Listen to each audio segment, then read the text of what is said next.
1.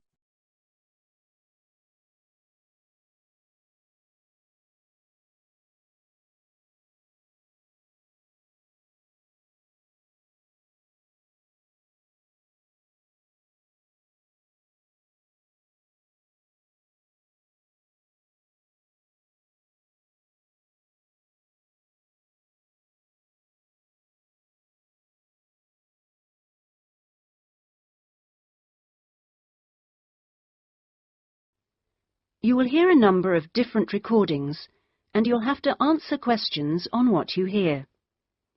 There will be time for you to read the instructions and questions, and you'll have a chance to check your work. All the recordings will be played once only. The test is in 4 sections.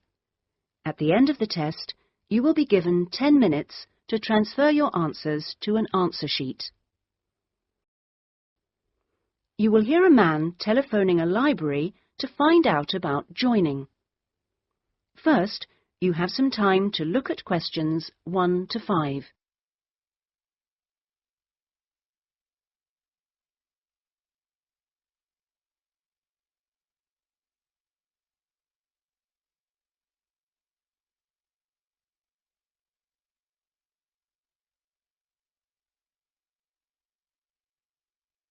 Now we shall begin. You should answer the questions as you listen, because you will not hear the recording a second time. Listen carefully and answer questions 1 to 5. Good morning, North College Library. How can I help you? I was wondering if it was possible to join the library. Are you a student at North College? No, I'm not, but someone told me it was possible to join even if I wasn't. That's right, it is. Are you over 18? That's our minimum joining age. Yes, I am. That's no problem then. Could you tell me what I have to do to join? Well, you'll need to come into the library and fill out some forms. You'll also need to bring 2 passport photos with you.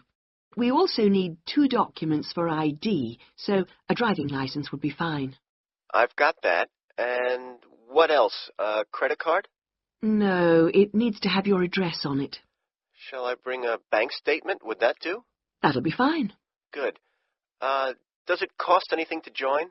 Well, it's free for students here, but otherwise it's £125 per year, or £25 if you've got a current student card from another college.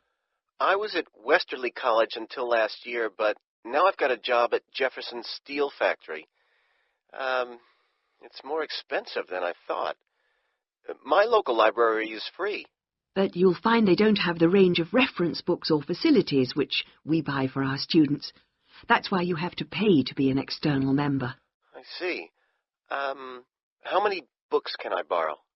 We allow 12 items borrowed at any one time if you're a student, and that includes CDs, DVDs and videos. However, it's only 8 items for members of the public. Fine. And how long can I have them for? Well, you can have both fiction and reference books for 4 weeks, which isn't bad, really. And what happens if I return them late? Like all libraries, there's a fine system in place. The minimum fine is £1.50, but it can be much higher for some items, up to £5 per week. We'll give you a booklet with all the details when you join. You can always renew items, if they're not required by anyone else, by telephoning or logging onto our website. Before you hear the rest of the telephone call, you have some time to look at questions 6 to 10.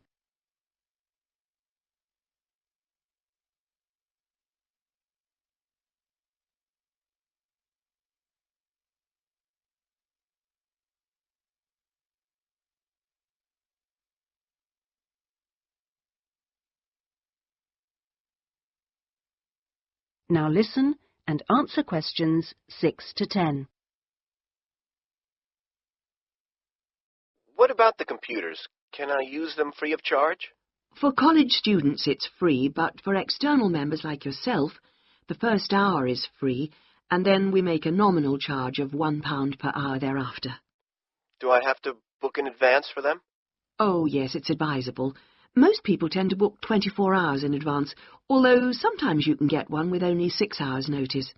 However, the earliest you can book a computer is 48 hours before you need it, and you can only book 1 hour at a time. If no one else has booked the computer out, then you may be able to have another hour if you want. We have a wide range of databases, so the computers are in great demand. I'm thinking of doing some writing, and I might need to access national newspapers. Do you have them on these databases? We do indeed. We've got all the big nationals, The Guardian and The Observer, The Independent, and The Times and Sunday Times. We've also got all the local papers and a wide selection of magazines. Excellent. I assume you have photocopying facilities? Of course. 5p a sheet for both A4 and A3 black and white copies, and 40p a sheet for colour. You can get a card from the counter here. It doesn't take coins. Okay. Oh, by the way, another thing I was wondering about was if you ran any writing classes through the library. We do, but you'll have to speak to John Grantingham about that. He's our resident author. He runs the creative writing classes. John Grant... could you spell that for me, please? Certainly. Grantingham.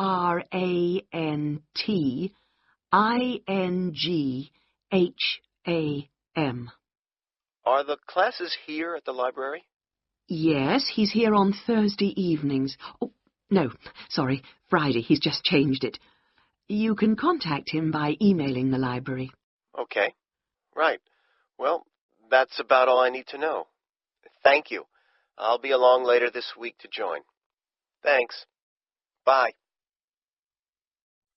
That is the end of part 1. You now have half a minute to check your answers.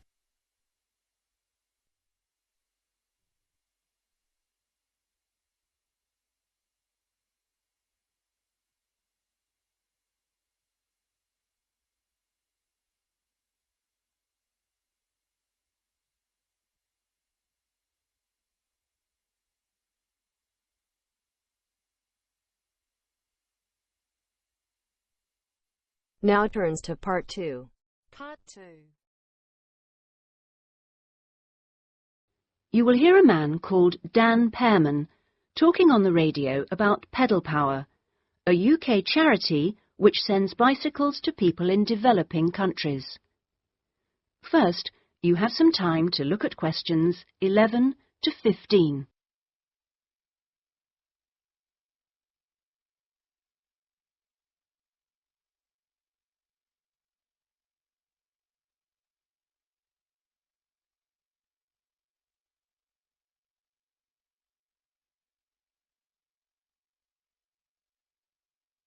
Now listen carefully and answer questions 11 to 15. My name's Dan Pearman, and I'd like to talk about the work of Pedal Power, a small charity based mainly in the UK. I'll be giving our contact details at the end, if anyone would like to find out more about how to support us. But first, how the charity began. I got the idea of exporting bicycles to developing countries while I was in Ecuador. I went there in 1993, just after graduating from university. After 3 years of studying, I wanted adventure. I loved travelling, so I decided to join a voluntary organisation and was sent to Ecuador to carry out land surveys. The project came to an end after 5 years, and when I returned to the UK in 1998, I started planning Pedal Power. Where I lived in Ecuador was a very rural area. My neighbour had the only bicycle in the village, whereas everyone else walked everywhere. My neighbour's business was unusually successful, and for years I couldn't understand why. Then I realised having a bike meant he could get where he wanted to go without much trouble. Other local carpenters could only accept jobs in a 3-kilometre radius, so no matter how skilled they were, they could never do as many jobs as my neighbour. At Pedal Power, we collect second-hand bikes in the UK and send them to some of the poorest regions in the world. When we distribute bikes overseas, we don't give them away for free. We'd like to, but long-term that doesn't really help the local economy. The demand for bikes is enormous, which makes them very expensive locally. So we sell them for 5% of the normal price. But in order to continue operating, we need to have a constant supply of bikes which we send out every 6 months. One example of a town that's received bicycles from Pedal Power is Rivas. It was the first place I sent a full container of bicycles to. Most people there now own a bicycle. The local economy has developed so much you wouldn't recognize it as the same place. In fact, there are more bikes than on the streets of Amsterdam, if you've ever been there. But Pedal Power still needs your help. You may have read about some of our recent problems in the British media.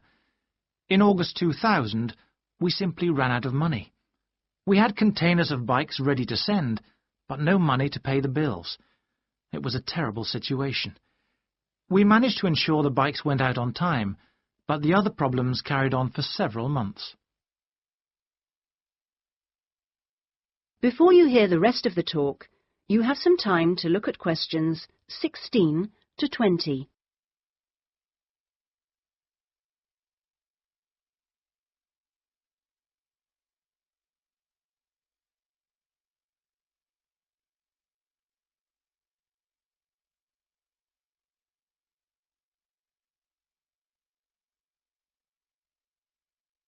Now listen and answer questions 16 to 20.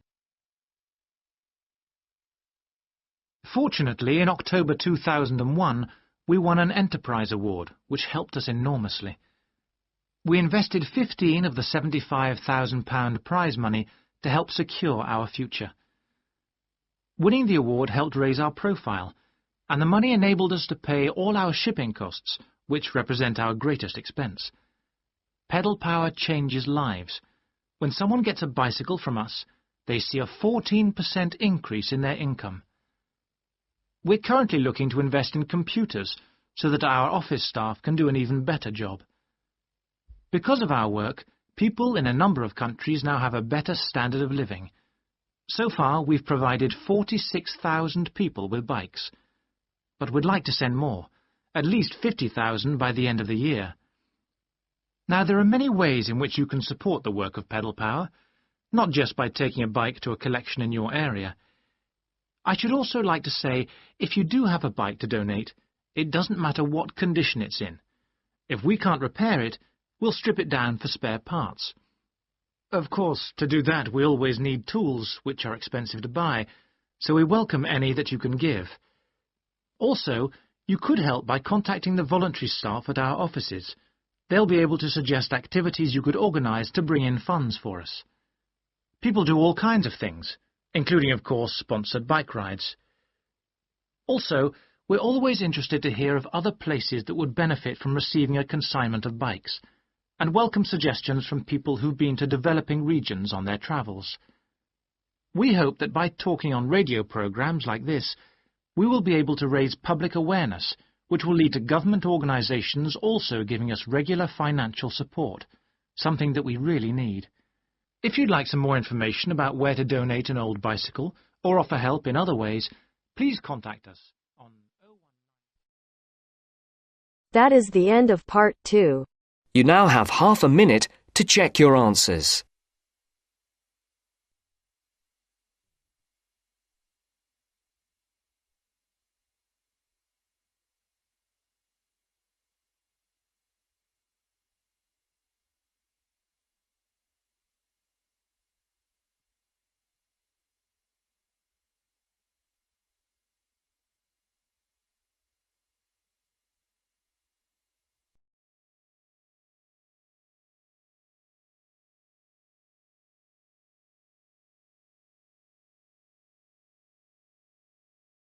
Now turns to part 3. Part 3. You will hear a discussion between a college tutor and two students, Christina and Ibrahim. First, you have some time to look at questions 21 to 26.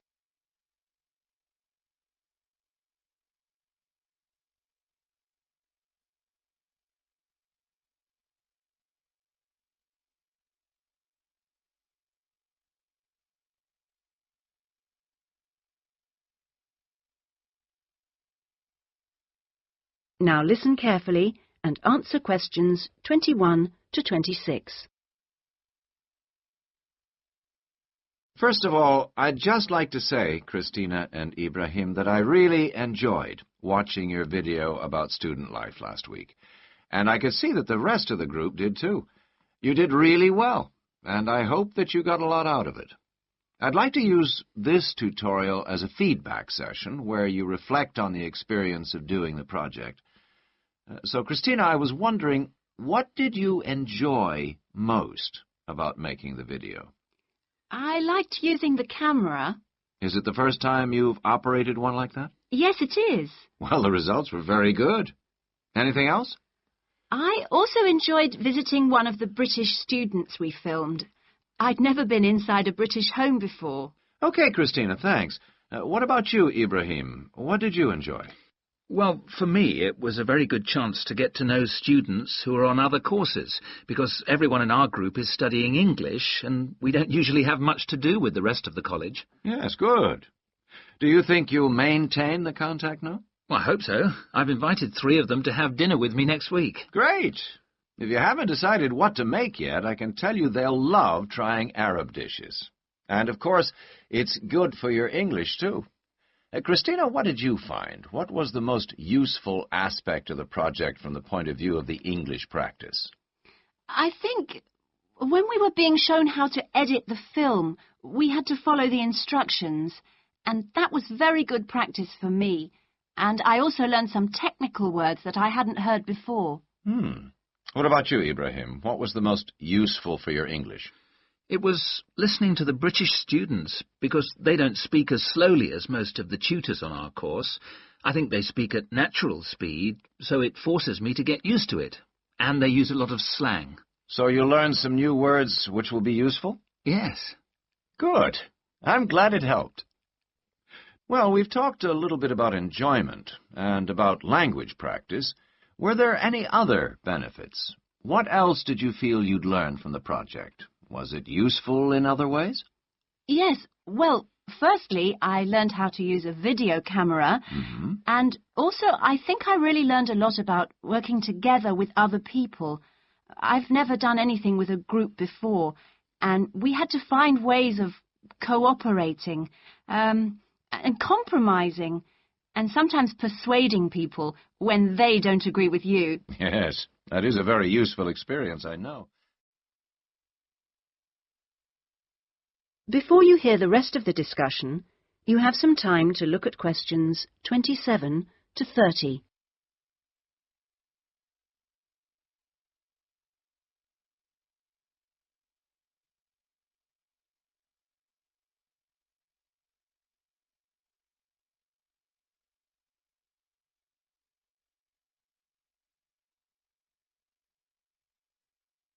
Now listen and answer questions 27 to 30. What about you, Ibrahim?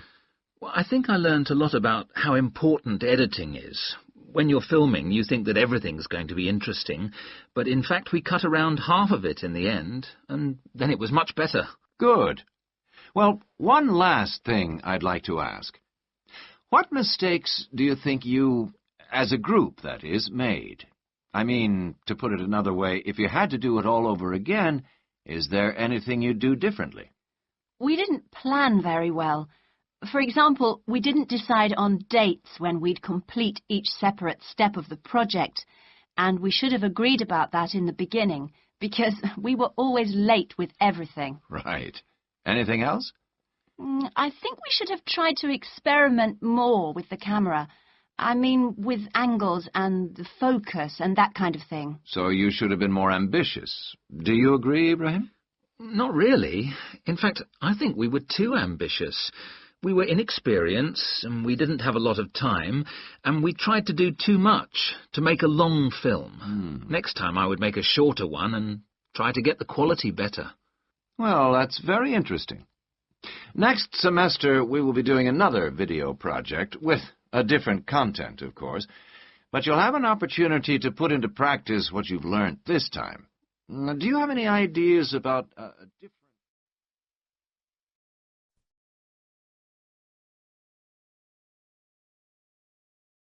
That is the end of part 3. You now have half a minute to check your answers.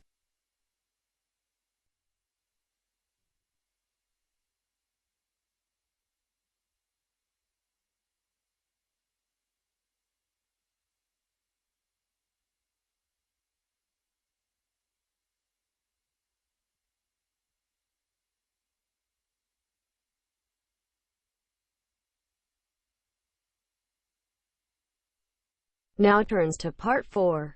Part 4. You will hear a talk about scientific research in the continent of Antarctica. First, you have some time to look at questions 31 to 40.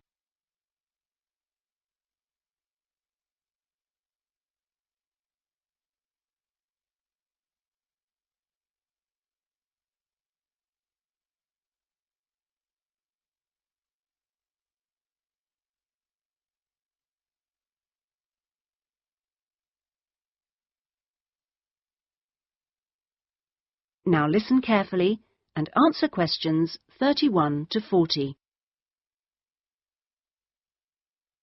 Tonight I'm going to talk to you about that remarkable continent, Antarctica. Remote, hostile, and at present uninhabited on a permanent basis. For early explorers, it was the ultimate survival contest.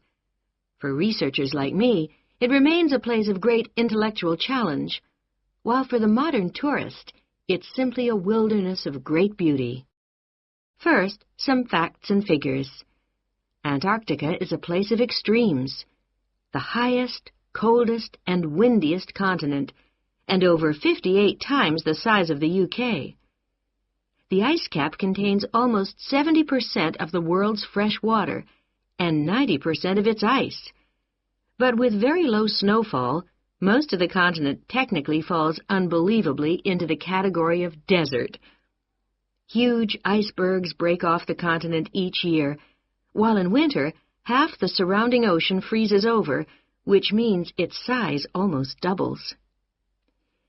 Research and exploration has been going on in Antarctica for more than 200 years, and has involved scientists from many different countries who work together on research stations. Here, science and technical support have been integrated in a very cost-effective way. Our Antarctic research program has several summers-only stations and 2 all-year-round ones. I was based on one of the all-year-round ones. The research stations are really self-contained communities of about 20 people. There's living and working space, a kitchen with a huge food store, a small hospital, and a well-equipped gym to ensure everyone keeps fit in their spare time. The station generates its own electricity and communicates with the outside world using a satellite link. Our station, 01, had some special features. It wasn't built on land, but on an ice shelf, hundreds of meters thick. Supplies were brought to us on large sledges from a ship 15 kilometers away at the ice edge. Living in the Antarctic hasn't always been so comfortable. Snow buildups caused enormous problems for 4 previous stations on the same site, which were buried and finally crushed by the weight. Fortunately, no one was hurt, but these buildings became a huge challenge to architects, who finally came up with a remarkable solution. The buildings are placed on platforms, which can be raised above the changing snow level on legs which are extendable.